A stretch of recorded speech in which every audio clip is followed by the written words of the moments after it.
hone those rules to fit our needs as a smaller sport. So we have passed a couple of Synchro specific variations, like our national team participation rule. So that allows us to have a little bit more flexibility. All right, now I'm going to pass this along to Liz. Oops, one more thing, sorry. So this is our overall point chart. As you can see, there are lots of different ways that you can earn points for your school. The biggest takeaway for me here is that it's a lot of strategies. So instead of trying to win just one of the individual events, your team or your school's total points are what you're counting towards the overall title, and that really makes any win a team win. It means that every routine that you're competing and counting is going to go towards that overall title. So that makes that feeling of camaraderie, I think, even stronger in the collegiate programs. Okay, now I'm going to pass it over to Liz Jardine, and she's going to talk a little bit more about the differences between varsity and club programs.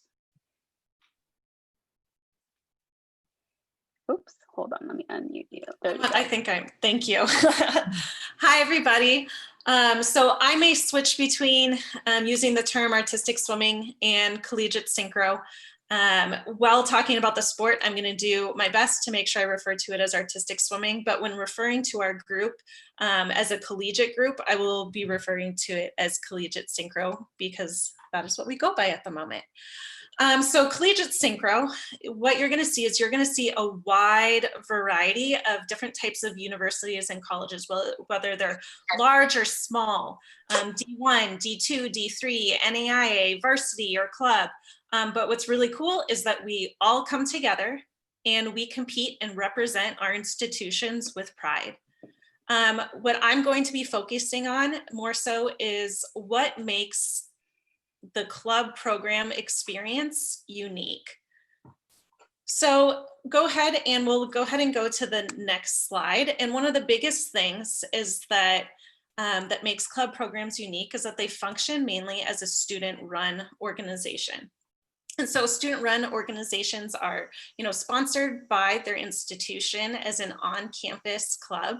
And you're going to have some specific rules on how they function that vary from institution to institution. So I'm just going to focus on the general competition rules and general experience that you might have as a club student athlete.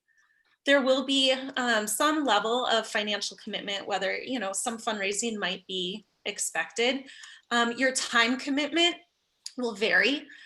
It will typically be less than 20 hours a week when you're in full season. And the majority, what you're going to be seeing is possibly 4 to 8 hours. For competition, in order to qualify for the collegiate championship, you have to hit a minimum number of competition dates. And for club programs, that is 3. And with that is also attending the regional championship. So we have 4 regions: North, South, East, and West. So sort of like how artistic swimming has their zones, we have our regions broken down into those 4 categories. You're going to see a wide range of skill, and the wide ranges of skills are also welcome at a lot of the club programs. You're going to see some athletes that are learning our sport for the very first time, which is really cool, but you're also going to see athletes in the club programs that have represented on the national level and even have had Olympic experience, which is really cool. One thing to note is that new clubs are 100% welcome. So as you're looking, you're going to hear us say, find your fit, find your fit, find your fit. So as you're looking at some of the different universities, if you don't see your dream school on there or something, or a university isn't quite fitting you, but you don't want to let go of artistic swimming quite yet, we'll definitely help support you as you venture to start a new program.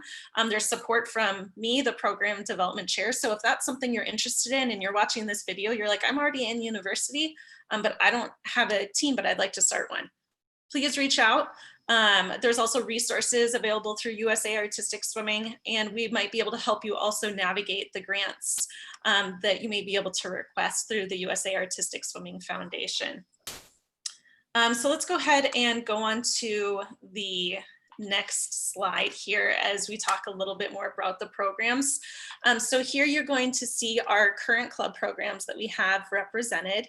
And as I mentioned, there's a wide range. You can look at these schools and see the different majors that they offer, what they value and different things like that. Some of these programs may have recreation teams and competitive teams. Some teams may only be recreations, some may only be competitive, but some offer both. And some of this is to account for the different skill levels, but also the different commitment levels that you get to choose when you're a club student athlete. I really encourage each of you that's watching this video to support these institutions and research them and get to know what they have to offer. So you can go to the USA Artistic Swimming page, click the Collegiate tab, click on these programs' logos or the emails to who's in charge of the program and get to know more about it. Go ahead and go to the next slide now. And really, we're going to talk about some of your possibilities, and they truly are endless. Being a club student athlete allows you to not only support you in finding this community that artistic swimming offers, but it also allows you to possibly be able to balance it with other passions, maybe that are academic, athletic, cultural, or other service-oriented organizations as well. Something that is also super unique right now to our collegiate club programs is that we have seen the mixed duet honorary competitors. They've been competing in this category, and they've only been our club programs that have been representing in this. So that's been a really cool thing.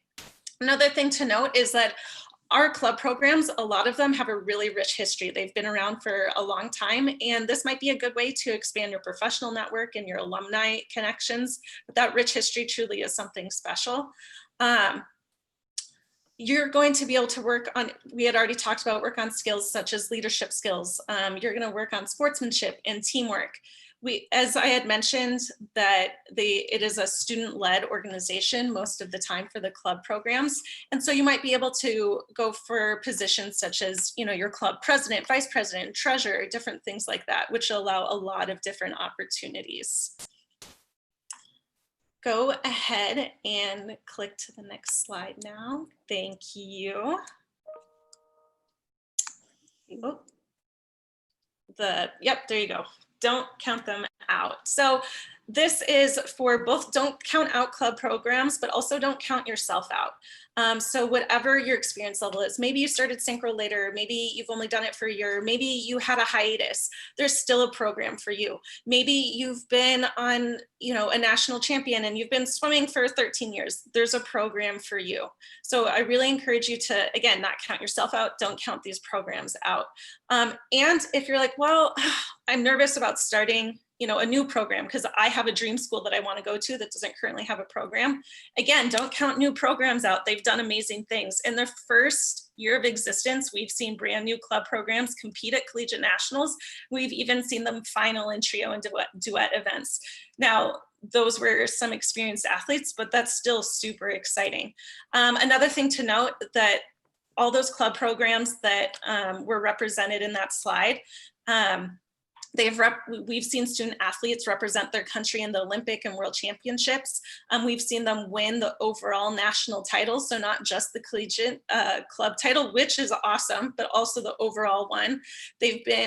Student athletes have been named to national teams, but more importantly, they also remain involved as really important parts of our USA artistic swimming community here.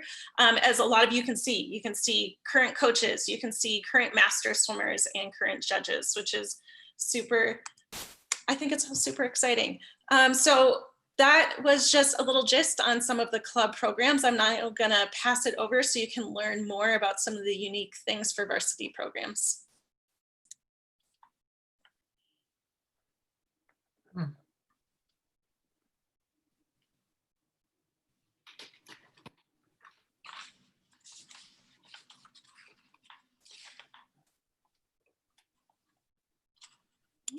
Okay. Am I unmuted? Yes. Okay, I guess I'll take this one. Varsity programs. So the difference between varsity and club is that varsity programs can sometimes offer athletic aid. The major difference is that they are usually fully supported by their athletic department. That time commitment throughout the year is typically a 20-hour per week with 1 day off during the season. based on the NCAA rules, we cannot go more than 20 hours per week. So that's different sometimes for club athletes coming in and, trying to get more work done at a shorter period of time. As Liz said, the club programs they have to compete in 3 separate dates of competition. Varsity program have double that. They must compete in 6 separate dates of competition. Again, they must attend the regional championship to qualify for the Collegiate National Championship. A lot of times in varsity programs, you'll see additional support services available, such as strength and conditioning, athletic training, sports nutrition, sports psychology, etc. As Liz said, and again, you'll hear a lot from us, it is, again, finding the best fit. You want to look at what institution is providing you the best academic path that you have to achieve your career goals post-college competition. And the next slide will show the current varsity programs. So I'm going to jump in really quick. Same thing here. When you go to the USA Artistic Swimming website, you can go and you can click on the different logos from the different institutions, and they should be able to bring you up to websites, and you're going to see email links. So if you're looking for specific information for specific teams, whether it's club or varsity, go there. That's great. As a varsity program, there are specific rules, again, that we need to follow per the NCAA. So this slide is just a little insight into some of the lingo related to recruiting. So if you have started classes for the 9th grade, you are considered a prospective student athlete. You remain a prospective student athlete until when you start college classes or when you begin training with the college team that you have selected. The difference between a recruited athlete and a walk-on athlete, as you can see, in a recruited athlete, a college coach will contact you off campus. They may pay your expenses to visit a campus, or they will offer you an athletic aid grant toward a scholarship for your university. A walk-on is someone not typically recruited by the school, but they're not receiving a benefit of any financial aid. You can still be on the school team, but you are considered a walk-on. An evaluation happens when a college coach observes you practicing or competing. So for example, if a college coach shows up to a local age group meet or maybe US juniors and is sitting in the stands and watching you, observing your practice, or maybe watching you compete, that is considered an evaluation. Please remember that when college coaches are showing up to observe your skill, they're also paying attention to things like how you relate to your teammates, how you speak to your coach, how you speak to your parents. We're trying to also look at not just the kind of athlete you are, but the kind of person that you are as well. The one thing to note here on this slide is it's called a dead period. A college coach may not contact you during this time. And those periods of time are set through the NCAA. So if you're planning on hopefully coming and seeing a coach, or you're hoping a coach will come to a competition during that time, they might not be able to do it if it's within a dead period. Okay, next slide.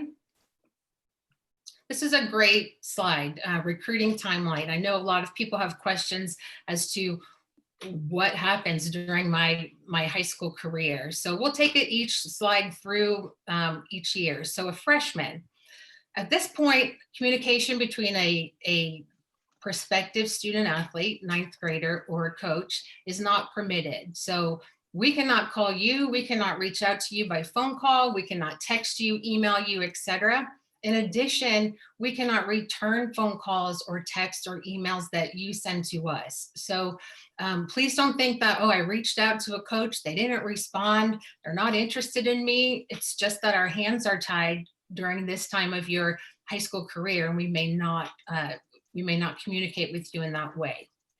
For freshmen, recruiting materials are limited. Basically, we can send you things like information about our Synchro camp that we're going to hold, or information just in general about competing in college, but nothing specific to our program itself. Evaluations that we talked about are permissible. The thing to note is if a college coach does show up at your competition and you recognize him or her, if you go over and introduce yourself, that's fantastic, but please recognize that the coach will only be able to say, thank you for introducing yourself. They will not be able to talk about their program or answer any questions that you might have about the program. Off-campus contact is not permissible. That feeds right into what I said about evaluations, and campus visits are also not permissible. So if you're thinking about visiting a school, just know that as a freshman, that a college coach will not be able to meet you on campus, talk to you. You won't be able to set up a meeting during that time. For sophomores, a little bit more opens up. As you can see, telephone calls and electronic correspondence are unlimited after July 1 following your sophomore year. So it's coming up pretty quickly. So at that moment, if you want to reach out to a coach can respond back to you if it is after your sophomore year of high school. Same thing for some recruiting materials. So after July 1, following your sophomore year, we can begin to send you information directly about our program and encourage you and hope that you will pick our institution. Evaluations consider on the same way, and off-campus contacts, campus visits are still not allowed. Junior year is when everything really kind of picks up. So August 1, prior to your junior year, we are then allowed to say not just, oh, it's nice to meet you, but we can answer your questions if we see you off campus. In addition, you can begin to visit campuses either on an unofficial or official visit, which we'll talk about in a little bit. So what can you do when you are a freshman and a sophomore? What you can do is kind of start to research, look at what your options are. Think about what your major is that you want to pursue. Find the institutions that have that major available to you. And like Liz said, if they don't currently have a Synchro program, let's reach out and get it started. Start to build your academic resume, et cetera, so that you're ready to go when a college coach is ready to talk to you.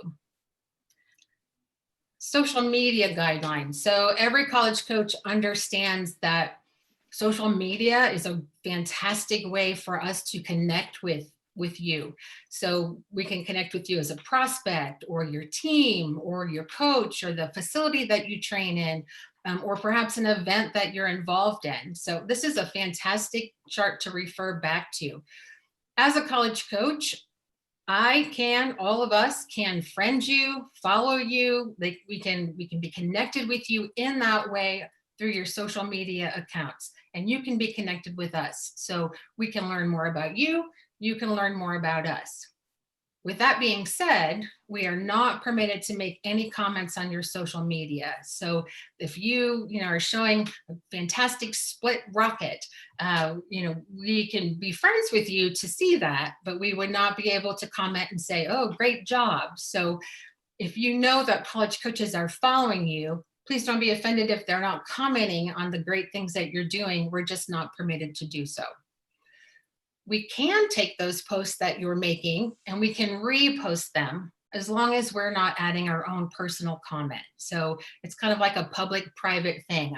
In public, we cannot comment on anything that you're doing on your social media accounts. We can like it, we can favorite, we can little heart emoji it, we can do all those things, but we cannot add our own personal opinion to your account. So please know, as I said before, about what we're looking for when we're going out to see you personally on your social media accounts. We're also trying to get a feel for who you are. So what your likes are, what your dislikes are, the way you present yourself.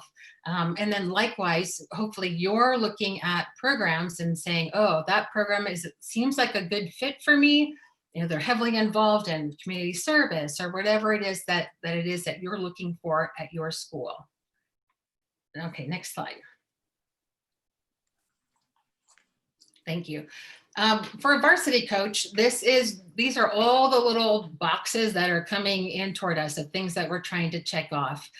We need you to be an amateur. So what does that mean? If your club program has paid for your travel to a competition or a hotel or your food, that's okay. As long as whatever money you're receiving is for actual and necessary expenses.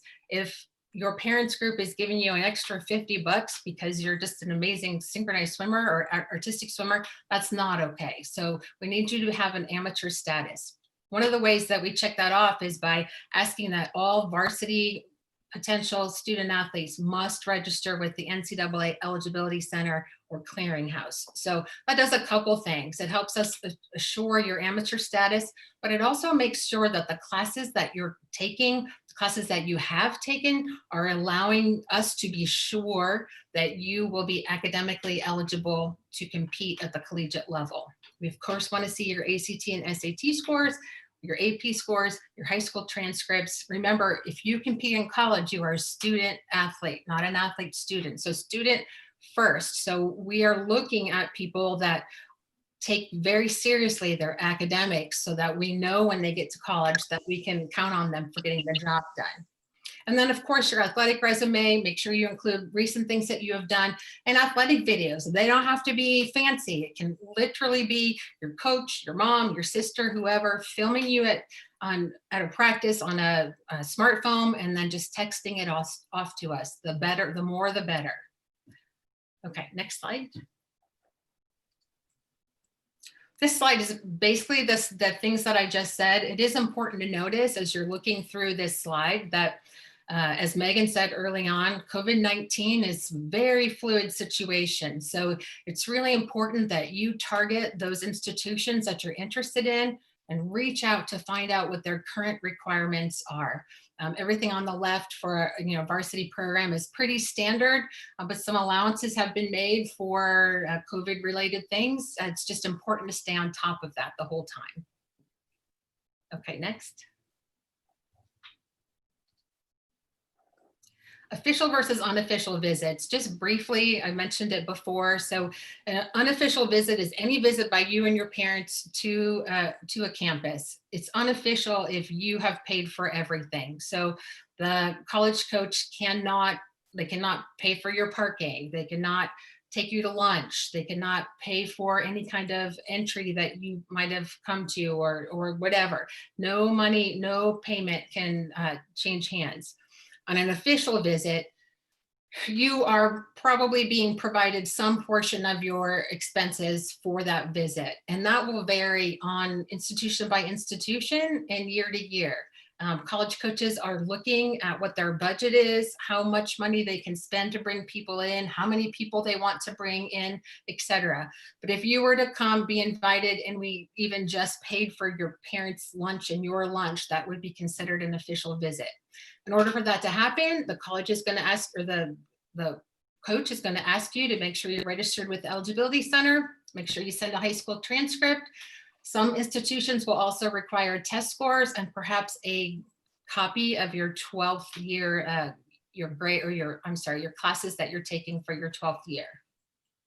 Important, one last thing on official visits, they are only allowed to be 48 hours. So if you arrive on campus at 9 a.m. on Friday morning, you must be off campus at 9 a.m. on Sunday morning. Okay, next.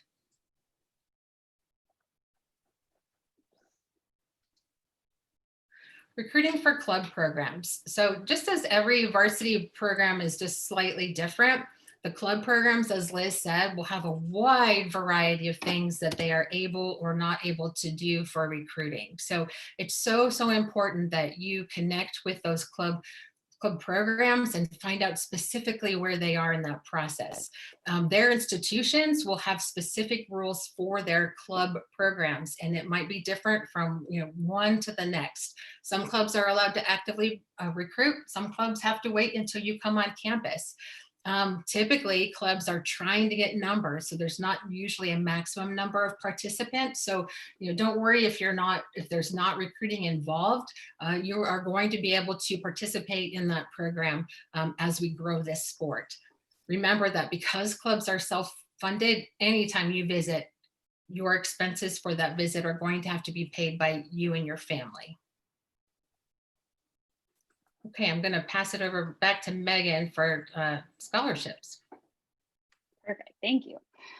Okay, so we have not talked about scholarship up to this point, but I know that I can speak for at least us or my program when I say we get lots and lots of questions about this. So Like many of these other topics, this does tend to be very, very individualized. So I would encourage you to reach out to the specific institutions that you're looking at. But there are many, many different forms of scholarship available. So a couple of them that we're going to talk about specifically today: merit-based aid, athletic aid, and then need-based financial aid through the FAFSA.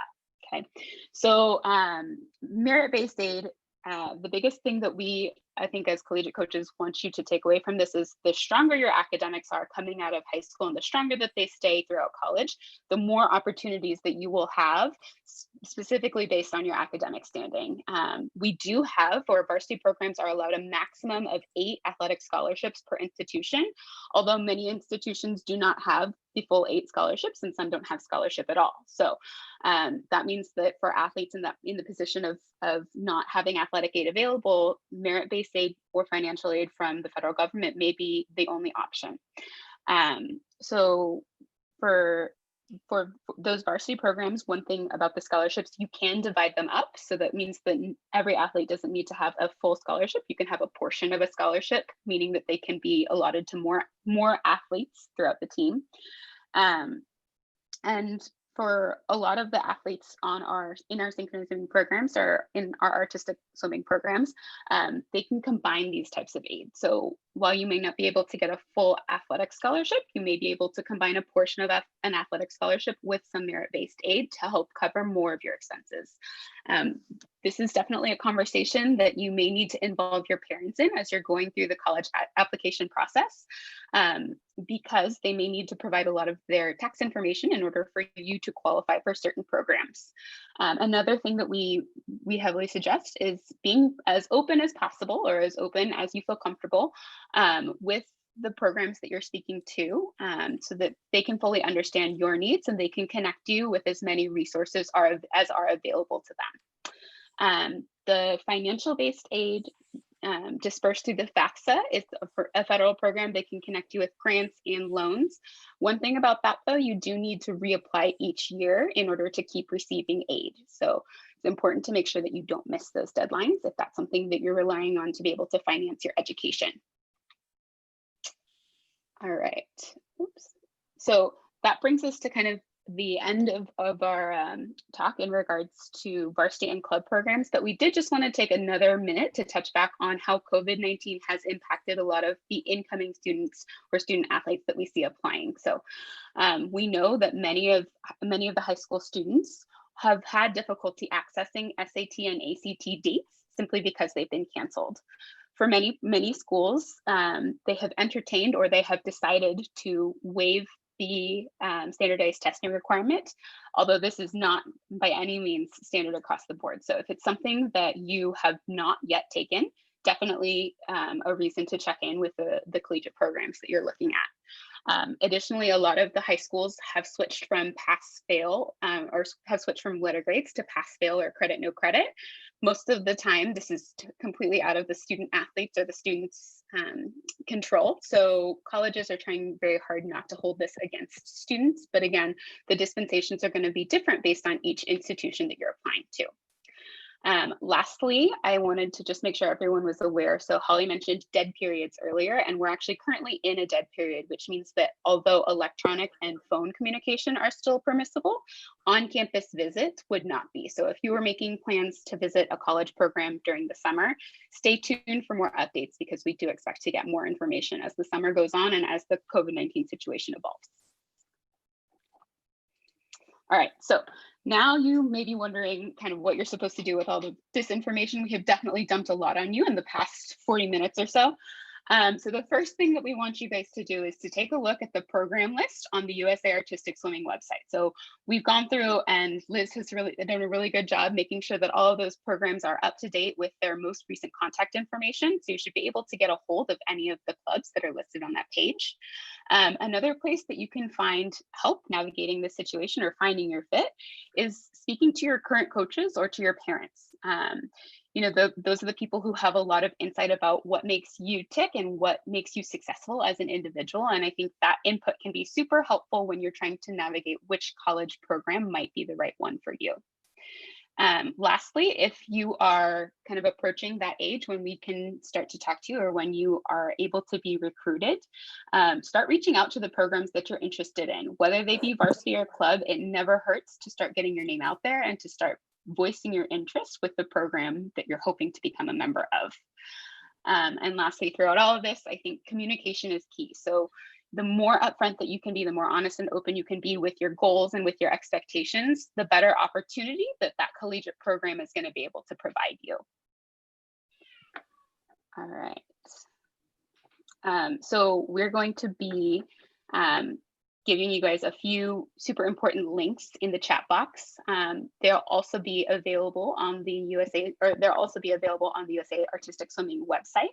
And then we're going to do some questions, because I think we've gotten a few in the past few minutes. If you have questions, or if you are left wondering, or if there's something we didn't cover, please make sure you type your questions in the chat box so that we can get them answered. Okay, I'm going to stop sharing my screen. I had just a couple of questions here to start, so we'll get these out of the way since they're pretty straightforward. So the first question, so in this year's case, obviously not having had any of the national championships, how will evaluations be handled since none of the competitions for 2020 are slated to still be held? So that's a really great question. And I know for a lot of the athletes who are improving year after year, you want to be able to show your strongest foot forward when you're trying to impress a college coach or a college program. I think this is a case where video is going to be super, super key. You can take video at practice. You can take video off of Take It Live. You can have your coach send your best practice swim. We understand that you can't control the situation and you have no control over whether a meet was held or not. So the best that you can do is to submit accurate practice footage. You can also submit results from any of the competitions that you competed in prior to the pandemic, or you can even go so far as to have your coaches, your current coaches, write a letter of recommendation to talk about some of the skills you could bring to the team. Okay. Oh, now you guys have got all the questions coming in. All right, so let's go for another one here. I might throw a couple of these to you guys too, Liz and Holly. So are there dues for club programs? Short answer, yes. But it really depends on the school and the level of your participation, how much the dues might be. And, the dues might be a certain amount, but the club might undertake fundraising efforts to help offset some of that cost. Again, I think it's really dependent on what school you're at and what the program's budget is to determine how much each individual student athlete is expected to contribute. Okay, Holly, I'll throw this one to you. So this person is asking, do you still practice 20 hours a week during the off season? Oh, we do not. We have off-season rules as well. So during an off-season, we are only permitted 8 hours of practice a week. So it does, a preseason, we're looking at 8 hours per week. And then post-season, we're back down to 8 hours per week. So you really have to be prepared to stay focused and get a lot of stuff done in a short period of time. Great question.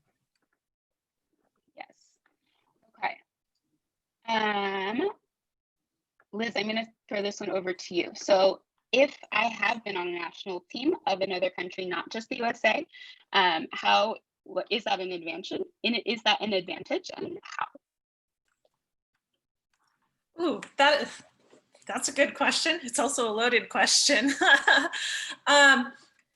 It can be an advantage. It does show some extra experience that you've had. Maybe that experience had allowed you either more training or a different type of training, or a larger, like I said, a larger stage, more competitions have been available to you. How important that is, again, is going to be up to each individual institution. So if you have one that you are interested in, ask them. So but I'd say for a majority, yeah, that definitely helps. Cool. Holly, I'll throw this one over to you.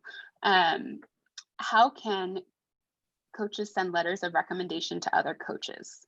Or maybe what's the best way to get a recommendation from a coach?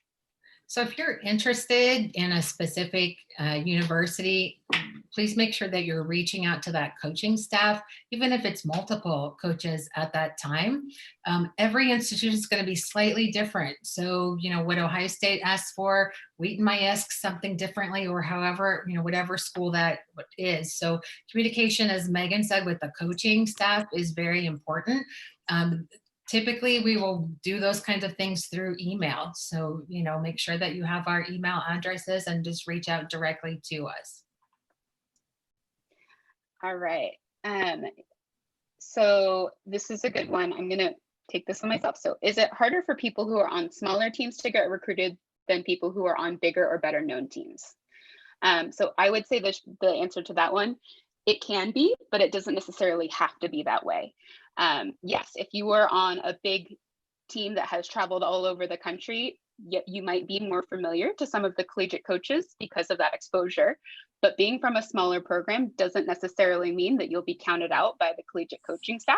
And I think, again, because we're looking for well-rounded student athletes, sometimes the people who have more unique stories and people who have come at the sport from maybe a smaller team, or who have had to really fight for all of the achievements and the practice time and the experience that they've gotten, sometimes that can be really valuable for a program as well. Now, that really doesn't speak to kind of one or the other. I think it really just comes down to what an individual collegiate program is looking for and kind of how you fit that kind of puzzle up that they're trying to create from their team. Hey, Megan, yes. Can you also put in the chat box for everyone the link to signing up for the recruit sheet? So yes. Good question. If you're a part of a bigger team and you might have more exposure, but if you're a part of a smaller team and you've had less exposure, it's really important that you sign up for this, get your name out, and then all of the collegiate coaches will get an updated link with this information that you guys sign up for recruit list. Yes, I think I actually missed that one. So we did not talk about that in our presentation earlier, but that is something that we should cover briefly. So I just put the recruit list link in the chat box so that you guys can access it. It's also pretty easily visible if you look on the Collegiate tab of the USA Artistic Swimming website. And that form that we're sending out now is really important if you're looking to start the recruiting process this summer. If you are a little bit younger and you have a few years left of college, we are going to start switching to a collection of information via the membership survey that you complete every year with your registration for USA Artistic Swimming. So it won't be a separate form moving forward, but for this year, if you're interested in starting the recruiting process this summer, super important to make sure that all of the collegiate coaches know you're interested in joining one of their programs. Okay. Okay, we've got a bunch of good ones. What are yours, or what would starting a new club look like if classes are virtual with COVID? Liz, do you want to take that one on new clubs? Oh wait, what you just said? So she was just asking, what would starting a new club look like if classes are virtual with COVID? That is a great question. So for club programs, lots of times, because we had mentioned that there's a large variation of rules from institution to institution.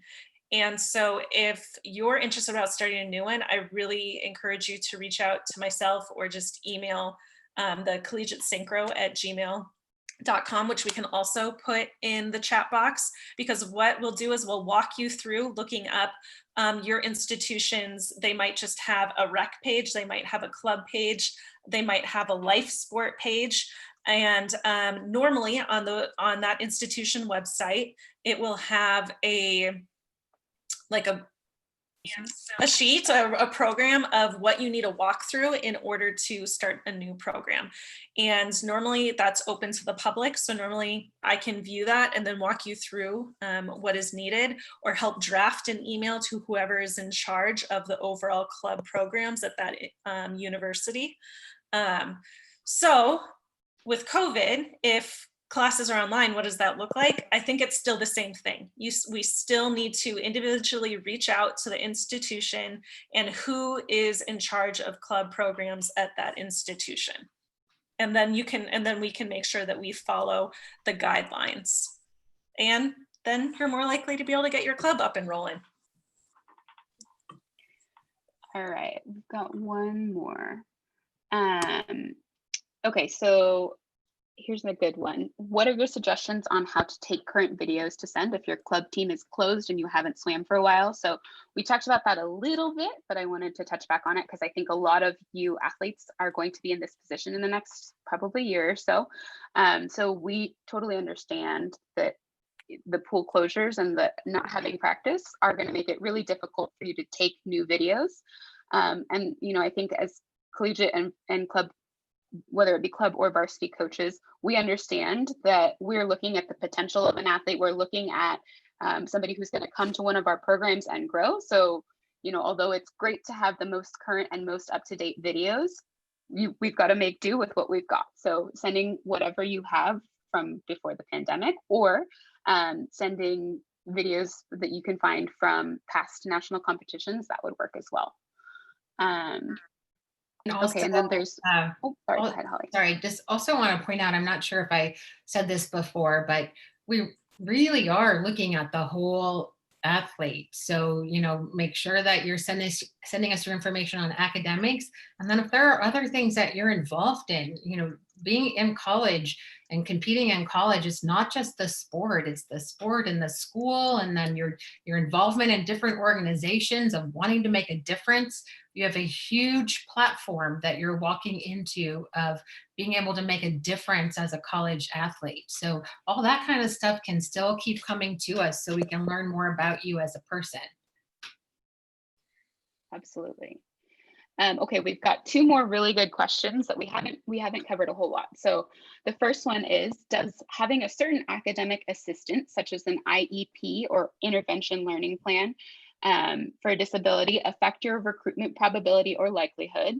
And you know, I think the answer to that is no, it definitely does not. Does that mean that you're going to have additional conversations with that coaching staff? Absolutely. I think as student athletes, whether you know you're in high school now or whether you're in college already, but you know, as an individual who has had to seek out extra assistance, you're probably really well equipped to keep that open line of communication flowing between yourself and the coaches. I would encourage you to keep doing that. I think that really at this time in our country, having any sort of learning disability or having an IEP, needing certain academic assistance definitely does not mean that Collegiate Synchro is off the table. And I think that all of our collegiate programs, whether they be club or varsity, have resources that would be able to help you implement successful strategies in college. The second question that we haven't touched on a whole lot is, so if somebody was a team member for one of the colleges and made it onto the national team, would they be able to take time off to then compete on the national team? Holly, I'm going to throw that one your way because I know you've had a number of athletes who have been in that position before yourself. Yeah, is also a great question. So what we want to do as coaches of athletes that are particularly talented in that way, we just really want to make sure that our communication is open and that we really have a handle for what it is that you're trying to do. We need to work through our compliance departments to make sure that we're giving you the very best information as far as how much time you can take off.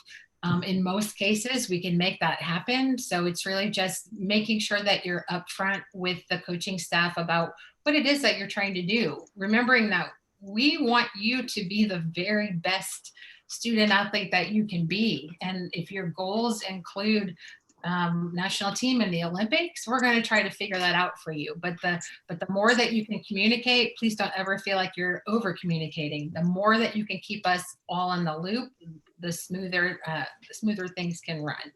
Definitely possible. Yep.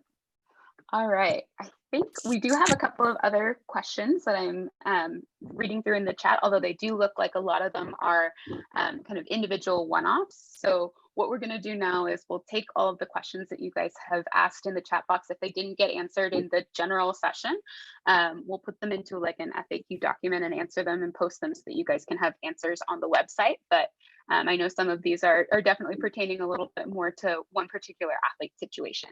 So I think that is it for us this evening. I wanted to take a quick second to thank Susanna Fernandez from Ohio State for helping us run the YouTube channel chat, and then obviously Holly and Liz for all of the time that they've spent with me trying to get this presentation together. We hope you guys have learned a whole lot. I know there's probably a lot more questions, so if you do have them, please make sure you reach out, and hopefully a lot of you will be signing up for that recruit list so that we can start contacting you on July 1st. Yay. All right, thank you guys so much. Thank you, everyone. Thank you. Thank you. Have a great night. We'll see you guys soon.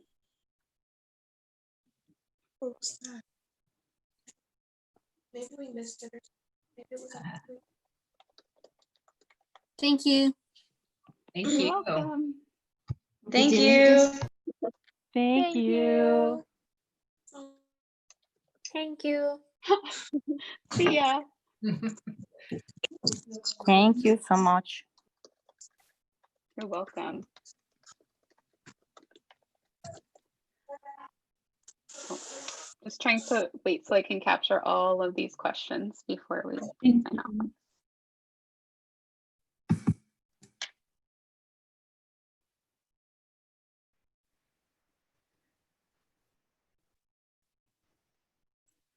Cool. Oh, hey there, Suzanne. I see. I was gonna say, Betsy, I saw you for a second.